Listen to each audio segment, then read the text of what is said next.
दोस्तों, एक 45 साल की विधवा महिला जिनका नाम सावित्री देवी था। सावित्री देवी के पति का देहांत अभी 2 महीना पहले ही हुआ था। इनके पति पटना के एक बहुत बड़े कोचिंग इंस्टीट्यूट के मालिक थे। इनके पास पैसे रुपए की कोई कमी नहीं थी। पटना के कई पास इलाकों में इनकी काफ़ी बड़ी बड़ी प्रॉपर्टियाँ थी, जिससे किराए के तौर पर इनके पास काफ़ी सारे पैसे आया करते थे। लेकिन इनकी ज़िंदगी में एक ही तकलीफ़ था, एक ही दुख था, इनका कोई भी संतान नहीं था। और अचानक से जब पति इनका साथ छोड़ करके चला जाता है, जब पति की मृत्यु हो जाती है, तो सावित्री देवी बिल्कुल टूट जाती हैं, टूट करके बिखर जाती हैं और सोचने लगती हैं अब मेरे जीवन में बचा ही क्या है। जब किसी भी इंसान के जीवन में संतान का सुख नहीं हो और जो एक जीवन भर साथ देने वाला पति हो, वो पति भी जब इस दुनिया में नहीं हो, तो इस जीवन को जी करके क्या करना है। वो अपनी ज़िंदगी को ख़त्म करने के बारे में सोचने लगती हैं। लेकिन ऐसे में उनका मदद एक 25 साल का नौजवान लड़का जिसका नाम आकाश है, आकाश करता है, इनको संभालता है, इनका हर कदम कदम पर इनका साथ देता है, इनकी सारी परेशानियों को दूर करने की कोशिश करता है। ये आकाश कोई और नहीं था, ये आकाश एक बहुत ही गरीब लड़का था जो पटना में रह करके कम्पिटिटिव एग्ज़ाम्स का तैयारी किया करता था। जब सावित्री देवी के पति जिंदा थे तो आकाश को अपने ही घर में उन्होंने एक कमरा दिया था रहने के लिए। उससे किराया वगैरह नहीं लेते थे, सिर्फ उससे यही बात था कि तुम हमारे घर का जो भी छोटा मोटा काम होगा, साग सब्जी वगैरह लाना, वो सारी चीज़ें लेकर के हर दिन आ जाया करना। जब पति पत्नी हम दोनों को कोई परेशानी होती है, कोई तकलीफ़ होती है, अगर हमें हॉस्पिटल वगैरह जाना होता है तो हॉस्पिटल वगैरह में लेकर के हम लोग को ले जा कर के दिखाया करना। जो भी हमारे घर में छोटी मोटी परेशानी होती है, उन सारी परेशानियों को सॉल्व करना। और इसीलिए उसको अपने घर में ऐसे ही फ्री में उन्होंने रखा था। और आकाश हमेशा इन दोनों व्यक्तियों की मदद किया करता था। जब भी ये लोग बीमार होते थे, इन लोगों को हॉस्पिटल वगैरह ले करके जाता था। जो भी इनके घर का छोटा मोटा काम था, सारा काम आकाश किया करता था। आकाश बहुत ही मेहनती लड़का था। और जब सावित्री देवी के पति का अचानक से मौत हो जाता है, तो उसके बाद आकाश बहुत ही मेहनत से सावित्री देवी को हमेशा उनकी मदद किया करता है। हमेशा इन सारी चीज़ों से, जिस तकलीफ़ में सावित्री देवी होती हैं, इस तकलीफ़ से उन्हें बाहर लाने की कोशिश करता है। हमेशा उनका साथ देता है, हमेशा उनके साथ ही रहा करता है। और इस वजह से धीरे धीरे सावित्री देवी इन सारे परेशानियों से बाहर निकलती रहती हैं।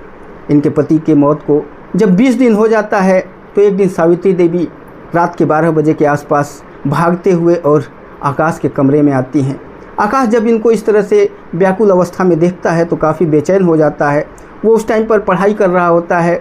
अपनी चारपाई से सीधे उठ करके खड़ा हो जाता है और कहता है, आंटी जी क्या हो गया आपको, क्यों इतना बेचैन है, क्या परेशानी हो गया। तभी सावित्री देवी कहती हैं कि आकाश, मैं बहुत ही ज़्यादा डर गई हूँ, मैं कमरे में अकेले नहीं रह पा रही हूँ, मुझे बहुत ही ज़्यादा डर लग रहा है। इसलिए अगर तुम बुरा ना मानो तो तुमसे एक ही बात कहूँगी, तुम भी मेरे कमरे में चल करके सो जाओ। वहाँ अगर तुम मेरे साथ रहोगे तो मैं आराम से सो पाऊँगी। आकाश पहले काफ़ी बातें सोचता है और सोचता है कि ये अकेली महिला हैं, एक विधवा महिला हैं, अगर इनके साथ मैं जा कर के सोऊंगा तो अगर किसी को कुछ पता चलेगा तो काफ़ी लोगों को बुरा लगेगा। लेकिन उसके बाद सोचता है कि ये काफ़ी परेशान हैं और इनके जीवन में काफ़ी सारी घटनाएं घटी हुई हैं, इनका मदद करना हमारा फ़र्ज़ बनता है। और यही सारी बातें सोचने के बाद वो कहता है, ठीक आंटी जी, चलिए मैं आपके कमरे में ही चलता हूँ, मैं वहीं पर ज़मीन पर सो जाऊँगा। वहाँ पर जब जाता है, सावित्री देवी के कमरे में जाता है और सावित्री देवी जब बेड पर सोने लगती हैं और ये नीचे ही बिछा कर के सोने लग जाता है, तो सावित्री देवी आकाश से कहती हैं, आकाश ज़मीन पर मत सो, इतना बड़ा आलीशान बेड है और इतना लंबा चौड़ा बेड है, इसके एक किनारे पर तुम सो जाओ और एक किनारे पर मैं सो जाऊंगी। आकाश पहले तो काफ़ी सोचता है, लेकिन जब ये नहीं मानती हैं तो उसी बेड पर एक किनारे पर वो सो जाता है और एक किनारे पर सावित्री देवी सो जाती है। दोनों सो जाते हैं, दोनों को नींद आ जाता है। लेकिन थोड़ी देर के बाद जब सावित्री देवी की नींद खुलती है तो सावित्री देवी आकाश की तरफ सरक करके पहुंच जाती हैं और वहां जा कर के आकाश को अपने बाहों में भर लेती हैं। आकाश को जब ऐसा महसूस होता है कि सावित्री देवी ने उसे अपने बाहों में भर लिया है और बाहों में भर करके सो रही हैं, तो आकाश कहता है, आंटी जी ये क्या कर रही हैं आप। सावित्री देवी उससे कहती हैं कि तुम ज़्यादा परेशान मत हो, मुझे इसी तरह से पकड़ करके सोने की आदत है, मैं ऐसे ही पकड़ करके सोती हूँ, इसलिए तुम चुपचाप सो जाओ। आकाश जब सावित्री देवी की ये बातें सुनता है तो चुपचाप कुछ सोचता रहता है और सोचते सोचते सोने की कोशिश करता है। लेकिन उसके बाद सावित्री देवी उस आकाश के साथ कुछ ऐसा करती हैं जिसके बारे में आकाश ने कभी सोचा भी नहीं था और कभी भी महसूस भी नहीं किया था कि सावित्री देवी, जिन्हें वो इतने दिनों से इनके परिवार में, इनके घर में रहा करता है, अचानक से सावित्री देवी उसके साथ ऐसा भी कृत्य करेंगी। दोस्तों, बहुत ही सोचने वाली कहानी है, बहुत ही रोमांचक कहानी है।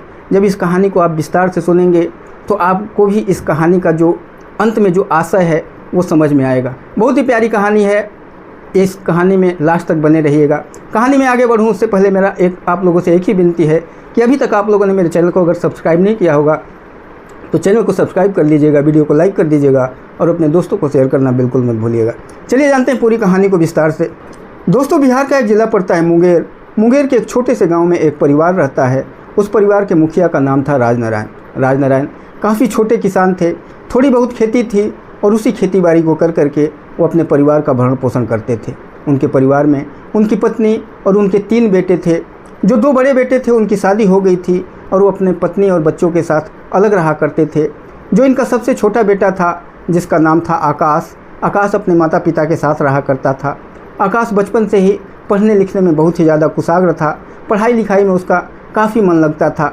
वो हमेशा अपने माता पिता से कहा करता था कि मुझे पढ़ लिख करके एक बड़ा अधिकारी बनना है।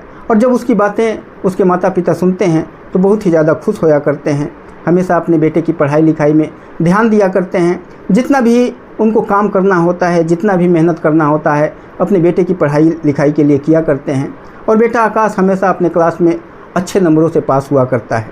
वहाँ पर मुंगेर से ही वो अपनी ग्रेजुएशन की डिग्री लेने के बाद अपने पिता से एक दिन कहता है कि मैं पटना जाना चाहता हूँ और पटना जाके मैं कंपटीशन की तैयारी करना चाहता हूँ, कॉम्पिटिटिव एग्ज़ाम्स की तैयारी करना चाहता हूँ।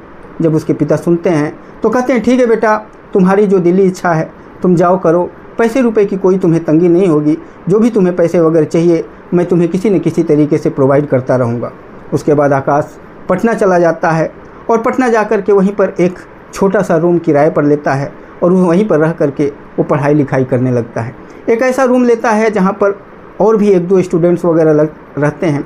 शेयरिंग का रूम होता है जहाँ से उसे कम किराए पर रूम मिल जाता है और वहीं पर रह करके वो पढ़ाई लिखाई करने लग जाता है और जी जान लगा करके कॉम्पिटिटिव एग्ज़ाम्स की तैयारी करने लग जाता है। आकाश जिस कोचिंग इंस्टीट्यूट में कोचिंग कर रहा था, उस इंस्टीट्यूट के मालिक का नाम था मनोहर लाल वहाँ के जीके के बहुत बड़े टीचर थे। इनके पास जीके पढ़ने के लिए हज़ारों की संख्या में लड़के आया करते थे। उन्हीं में से आकाश भी था। एक दिन मनोहर लाल जीके का क्लास ले रहे थे। जब आकाश से मुखातिब होते हैं तो उन्हें ऐसा महसूस होता है कि इस लड़के के अंदर काफ़ी टैलेंट है। वो आकाश को अपने पास बुलाते हैं और आकाश से उसके बारे में पूछने लगते हैं। और जब आकाश अपनी घर की सारी स्थिति उनको बताता है तो उनके आंखों से आंसू आ जाते हैं।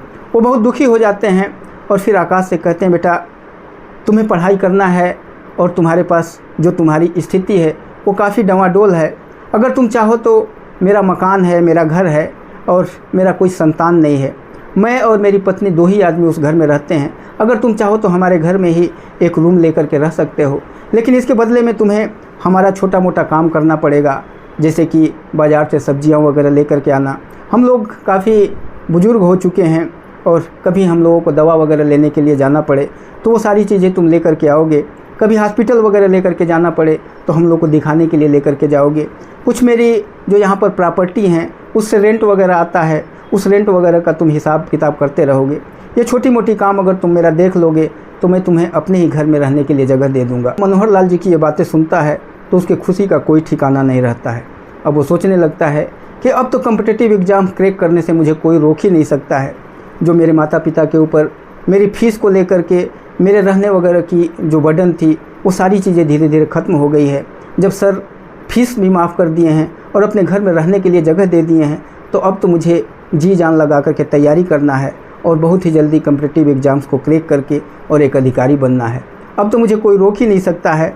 और इतना सोच करके वो बहुत ही ज़्यादा खुश होने लगता है और अगले ही दिन अपना सामान लेकर के और मनोहर लाल जी के मकान पर पहुंच जाता है और वहां जा कर के एक रूम में अपना सामान वगैरह रख करके और वहीं पर रहने लग जाता है।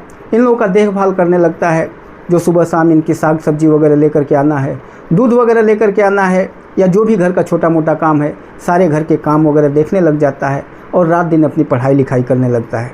मनोहर लाल जी जब भी घर आते हैं तो एक बार इसके कमरे में जाते हैं और इसकी पढ़ाई लिखाई को देखा करते हैं और हमेशा इसको गाइड किया करते हैं। मनोहर लाल की एक पत्नी जो थी जिनका नाम सावित्री देवी था, सावित्री देवी भी आकाश को बहुत ही प्यार करती थी। आकाश को बच्चे की तरह से हमेशा उसके साथ रहा करती हैं। जो भी आकाश को ज़रूरत पड़ती है खाने पीने से लेकर के, वो सावित्री देवी उसको प्रोवाइड किया करती हैं। सावित्री देवी की उम्र कम थी, उनकी उम्र ज़्यादा नहीं थी, जबकि मनोहर लाल की उम्र बहुत ही ज़्यादा थी। मनोहर लाल की उम्र 60-62 साल के आसपास थी, जबकि सावित्री देवी की उम्र 45 साल के आसपास थी। मनोहर लाल की जो सावित्री देवी थी वो दूसरी पत्नी थी। पहले उनकी शादी हो चुकी थी, लेकिन शादी के कुछ ही सालों के बाद इनकी पत्नी का देहांत हो गया था। तब जाकर के इनकी शादी सावित्री देवी के साथ हुई थी। इसलिए सावित्री देवी की उम्र 45 साल के आसपास ही थी, जबकि मनोहर लाल 60-62 साल के आसपास थे। मनोहर लाल काफ़ी बीमार रहा करते थे, बहुत सारी बीमारियां इनको थी और सारी बीमारियों की इनकी दवा वगैरह चला करती थी। धीरे धीरे समय बीतने लगता है और इनकी दवा वगैरह ऐसी ही चलती रहती हैं। बीमारियां धीरे धीरे बढ़ने लगती हैं और कुछ ही समय के बाद एक दिन अचानक मनोहर लाल जी का देहांत हो जाता है। जब मनोहर लाल जी का देहांत हो जाता है तो सावित्री देवी बहुत ही ज़्यादा दुखी हो जाती हैं, बहुत ही उनको परेशानी हो जाती है, बहुत ही ज़्यादा तकलीफ़ हो जाती है, क्योंकि उनका कोई संतान नहीं था। एक ही उनका पति था जो कि बेशक इनसे उम्र में ज़्यादा था, लेकिन उनका हमेशा देखभाल किया करता था। मनोहर लाल जी सावित्री देवी को बहुत ही ज़्यादा प्यार किया करते थे, बहुत ही चाहते थे और सावित्री देवी भी मनोहर लाल जी को दिलो जान से चाहती थी। लेकिन जब अचानक मनोहर लाल जी की मौत हो जाती है तो सावित्री देवी अपने आप को काफ़ी अकेला महसूस करने लगती हैं। अब वो सोचने लगती हैं अब इस ज़िंदगी में मेरे बचा ही क्या है, कोई संतान भी नहीं है। एक पति था जो साथ देने वाला था, वो भी जब छोड़ करके साथ चला गया तो अब इस जीवन को जी करके क्या करना है। वो अपनी ज़िंदगी को ख़त्म करने के बारे में सोचने लगती हैं। तभी जो आकाश उनके पास आता है और कहता है, आंटी इस तरह से आप दुखी मत होइए, ये दुनिया है, ऐसे होता रहता है जीवन में, कौन आता है कौन जाता है, जो यहाँ पर आया है उसको एक दिन जाना ही पड़ेगा। मुझे पता है, मुझे महसूस है कि अंकल के जाने के बाद आपको बहुत ही ज़्यादा तकलीफ़ है और हर इंसान को होता है, आपको भी हुआ है। इसलिए इन सारी चीज़ों को थोड़ा सा नज़रअंदाज करिए और इनको भूलने की कोशिश करिए, क्योंकि अभी आपकी उम्र है और इस ज़िंदगी को अच्छे से जीने की कोशिश करिए। मैं हूँ आपके साथ, मैं बच्चे की तरह से आपका देखभाल करूँगा। और ये सारी बातें उनको कहने के बाद उनको काफ़ी समझाता है, काफ़ी उनका साथ देता है और जो भी उनका काम होता है हर काम उनका करता रहता है। तकरीबन ऐसे ही 20 दिन बीत जाता है, उनको संभालते हुए और उनको देखते हुए, उनका हर काम करते हुए। धीरे धीरे जो सावित्री देवी थी, इनका आकाश के प्रति काफ़ी आकर्षण बढ़ने लग जाता है और इनके पति को अभी मरे हुए 20 दिन ही हुआ था कि एक दिन रात को 12 बजे के आसपास सावित्री देवी भागते हुए आकाश के कमरे में पहुंचती हैं। वो बहुत ही व्याकुल अवस्था में थी, बहुत ही बेचैन थी। वो आकाश के पास पहुंचती हैं और आकाश जैसे उनको इस तरह से आते हुए देखता है, वो तुरंत पढ़ाई कर रहा था और अपनी चारपाई से खड़ा होकर के कहता है, आंटी क्या हो गया, आप इस तरह से व्याकुल क्यों हैं, क्यों इस तरह से परेशान हैं, क्या कोई परेशानी हो गई आपके साथ। तभी जो सावित्री देवी थी वो कहती हैं कि आकाश मुझे बहुत ही ज़्यादा डर लग रहा है, मैं अकेले नहीं सो पाऊँगी अपने कमरे में, मुझे काफ़ी अलग अलग तरह की चीज़ें दिखाई दे रही हैं, अलग अलग चीज़ें महसूस हो रही हैं, इसलिए अगर तुम बुरा ना मानो तो तुम मेरे ही कमरे में चल कर के सो जाओ। आकाश पहले बहुत सोचता है और सोचता है कि ये एक विधवा महिला है, इस घर में ये अकेले ही रहती हैं, अगर मैं इनके कमरे में जाऊंगा, कुछ अगर उल्टा सीधा हो गया या कुछ किसी ने आते जाते हमको देख लिया तो काफ़ी लोग लांछन लगाएंगे, इसलिए वो पहले मना करता है। लेकिन जब बार बार सावित्री देवी उससे रिक्वेस्ट करने लगती हैं, उससे विनती करने लगती हैं और जब सावित्री देवी की परेशानी आकाश से देखा नहीं जाता है तो कहता है कि ठीक है, चलिए आंटी मैं आपके कमरे में ही चलता हूँ। और उसके बाद सावित्री देवी के साथ उनके कमरे में चला जाता है। सावित्री देवी अपने बेड पर जा कर के लेट जाती हैं और आकाश उनके नीचे ही एक मैट बिछा करके लेटने लग जाता है। सावित्री देवी जब उसको देखती है तो कहती हैं, आकाश तुम नीचे मत सो, नीचे क्यों सो रहे हो, तुम यहाँ पर इस बेड पर सो, इतना बड़ा बेड है, एक तरफ एक साइड में एक कोने में तुम सो जाओ, एक कोने में मैं सो जाऊँगी, नज़दीक रहोगे तो मुझे डर नहीं लगेगी, इस तरह से नीचे मत सो। और कई बार जब आकाश से कहती हैं, आकाश कई बार उनको मना करता है, कहता है आंटी आप ऊपर सोइए, मैं नीचे, मुझे आराम है, मैं नीचे ही सो जाऊँगा। लेकिन जब सावित्री देवी नहीं मानती हैं तो आकाश उसी बेड पर जा कर के और एक साइड में जा कर के सो जाता है, एक तरफ मुँह कर लेता है और दूसरी तरफ जो सावित्री देवी मुँह करके सोई रहती हैं। थोड़ी देर के बाद, 1-2 घंटे के बाद जब पहले तो आकाश को नींद नहीं आ रही थी, लेकिन 1-2 घंटे के बाद जब आकाश को नींद आती है और सावित्री देवी को भी जब नींद आ जाती है, आकाश ये महसूस करता है कि ये भी सो गई हैं। तो जब आकाश को नींद आ जाती है और दोनों सो जाते हैं, तो तकरीबन सोए हुए इनको 1-2 घंटा हुआ होता है कि 1-2 घंटे के बाद आकाश महसूस करता है कि सावित्री देवी उसके पास आ गई हैं। सावित्री देवी घिसट घिसट करके और आकाश के पास पहुंच जाती हैं और आकाश को अपने बाहों में भर करके और सो जाती हैं। जब थोड़ी देर सोई हुई होती हैं, तभी आकाश कहता है कि आंटी ये क्या है, आप ऐसे क्यों पकड़ करके सो रही हैं। तभी जो सावित्री देवी होती हैं वो कहती हैं कि आकाश, मुझे पकड़ करके सोने की आदत है, इसलिए तुम भी चुपचाप सो जाओ, आराम से सो जाओ, कोई तकलीफ़ नहीं है, कोई दिक्कत नहीं है।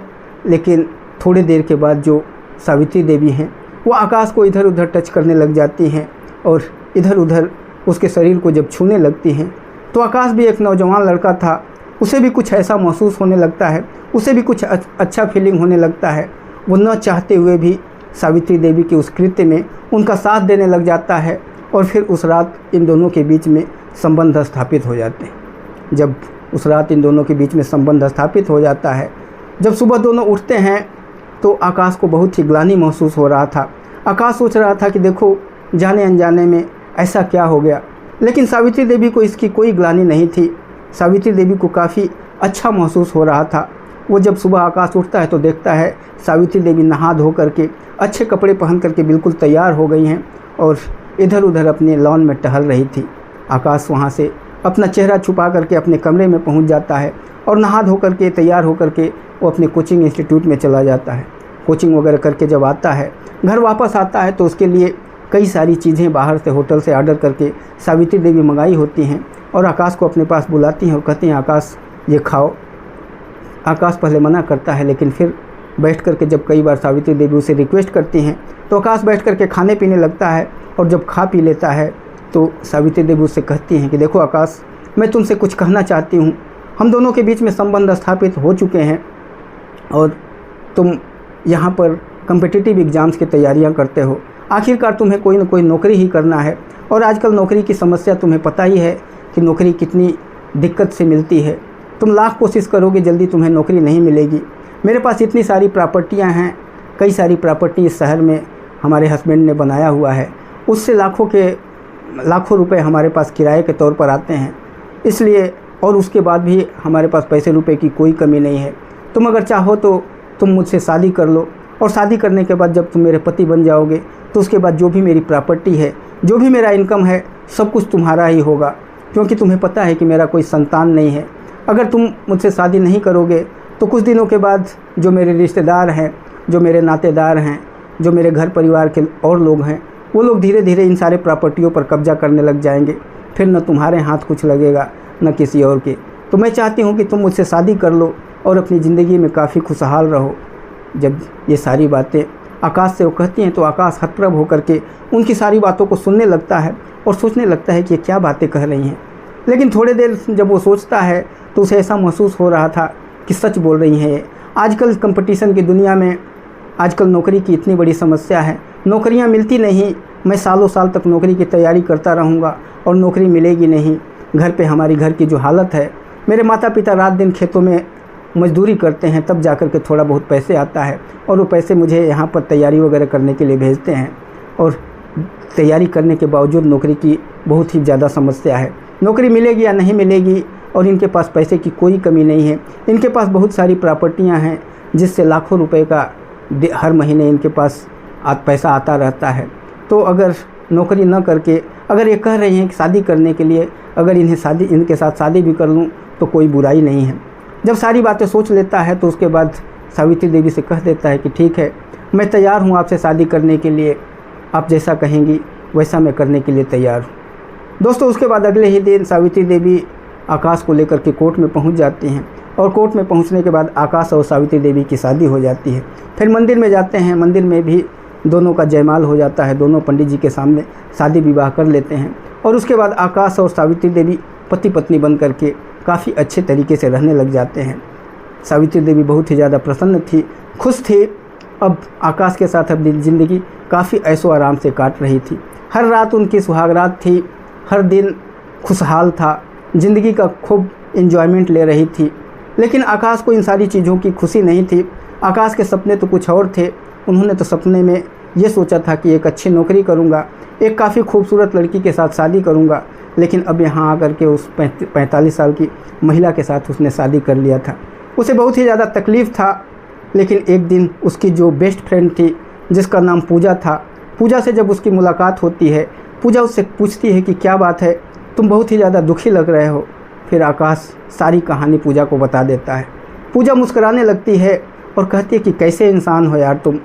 आजकल उम्र नहीं देखा जाता है, आजकल प्यार, मोहब्बत, इश्क देखा जाता है। अगर 45 साल की हैं तो 45 साल की उम्र बहुत ज़्यादा नहीं होती है। तुम्हारी भी उम्र 25-26 साल की हो गई है और उनकी 45 साल की उम्र है तो बहुत ज़्यादा नहीं है। आजकल देखते हो कि कितनी शादियाँ होती हैं जहाँ पर डबल एज होता है, दोगुने उम्र के लोग होते हैं पति पत्नी, फिर भी शादियाँ काफ़ी अच्छे तरीके से होती हैं और दोनों पति पत्नी बहुत ही खुशहाल ज़िंदगी जीते हैं। और तुम ये कहाँ की दकियानूसी बातें अपने दिमाग में लेकर के बैठे हो। जो तुम्हारी पत्नी है, जिससे तुमने शादी किया है, उन्होंने तुम्हें करोड़ों रुपए की संपत्ति दिया है, जहाँ से घर बैठे तुम्हारे पास हर महीने लाखों रुपए आएंगे। और इतनी खुशहाल, इतनी खूबसूरत पत्नी है तुम्हारे पास, तुम ये उम्र के पीछे कहाँ पड़े हो। अब आज के ज़माने में उम्र के बारे में नहीं सोचा जाता है। और जब ये सारी बातें बताने के बाद बहुत सारे एग्जाम्पल्स पूजा जब देती है तो ये सारी बातें जो आकाश के दिलो दिमाग में बैठ जाती है और आकाश अब सोचने लगता है कि अब मैं सावित्री देवी को पत्नी का दर्जा दूंगा और उन्हें पत्नी की तरह से दिलो जान से प्यार करूंगा। घर जब पहुंचता है, घर पहुंचने के बाद सावित्री देवी से कहता है कि आप फटाफट तैयार हो जाइए, तैयार होकर के चलिए, हम लोग घूमने चलेंगे। और जब सावित्री ये सुनती हैं तो सोचने लगती हैं कि आखिर आज आकाश को क्या हो गया। शादी के जब से हुआ तब से तो ये कभी ऐसी बातें नहीं करता था, काफ़ी मायूस जैसा रहता था, लेकिन आज ऐसी बातें क्या कर रहा है। वो नहा धो करके खूब बढ़िया ढंग से तैयार हो जाती हैं, गजरा वगैरह लगा करके और काफ़ी श्रृंगार वगैरह करके जब तैयार होती हैं। और जब उनकी खूबसूरती को सच मायने में आकाश जब आज देखता है तो आज सावित्री देवी हद से ज़्यादा खूबसूरत लग रही थी, क्योंकि थी भी बहुत ज़्यादा खूबसूरत। बेशक उनकी उम्र 45 साल हो गई थी, लेकिन देखने से वो 32-33 साल से ज़्यादा की नहीं लगती थी।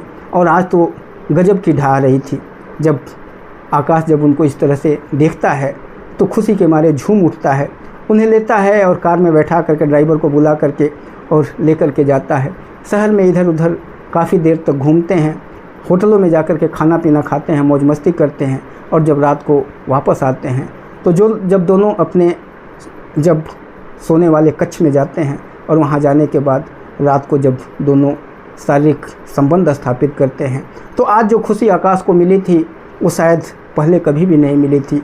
और जो आज खुशी सावित्री देवी को मिली थी, उन्हें भी ऐसे खुशी का एहसास पहले कभी नहीं हुआ था। दोनों बहुत ही ज़्यादा प्रसन्न थे, दोनों बहुत ही ज़्यादा खुश थे। और उसके बाद इस रात के बाद इनकी ज़िंदगी एक अलग ही रास्ते पर चलने लगती है। दोनों के बीच में काफ़ी प्यार बढ़ जाता है, दोनों एक दूसरे को दिलो जान से चाहने लगते हैं। और तकरीबन यही कहते हैं कि भगवान की जो दया होती है कब किसके ऊपर बरस जाए। पहले पति से शादी के इतने सालों के बाद भी सावित्री देवी को कोई संतान नहीं था, लेकिन इस 45-46 साल की उम्र में जा कर के जब 1-1.5 साल शादी का आकाश और सावित्री देवी का होता है तो 1-1.5 साल के बाद सावित्री देवी गर्भवती होती हैं। और फिर 1 साल के बाद 9 महीने के बाद जो इनको एक बेटा पैदा होता है। जब संतान इनके जीवन में आता है तो सावित्री देवी के खुशी का कोई ठिकाना नहीं था। इतने दिनों तक जो सावित्री देवी रात दिन संतान के बारे में सोचा करती थी, आज संतान उनके जीवन में आ गया था, वो भी बेटे के रूप में इनके जीवन में आया था। इनके खुशी का कोई ठिकाना नहीं था। और जो आकाश था ये भी बहुत ज़्यादा प्रसन्न था। जब आकाश अपने घर वालों को ये सारी बातें बताता है तो उसके घर वालों की भी खुशी का कोई ठिकाना नहीं था। और इसके बाद आकाश और सावित्री देवी काफ़ी हंसी खुशी से अपनी ज़िंदगी का निर्वाह करने लगते हैं। दोनों बहुत ही प्रसन्नता से अपने जीवन के उस डगर पर आगे बढ़ने लगते हैं। अपने बेटे के साथ हमेशा खुशीपूर्वक अपने जीवन का निर्वाह करने लगते हैं। तो दोस्तों ये थी कहानी। अगर कहानी आपको अच्छी लगी हो तो वीडियो को लाइक कर दीजिएगा, चैनल को सब्सक्राइब कर दीजिएगा। फिर मिलेंगे किसी और वीडियो में, तब तक के लिए नमस्कार, जय हिंद।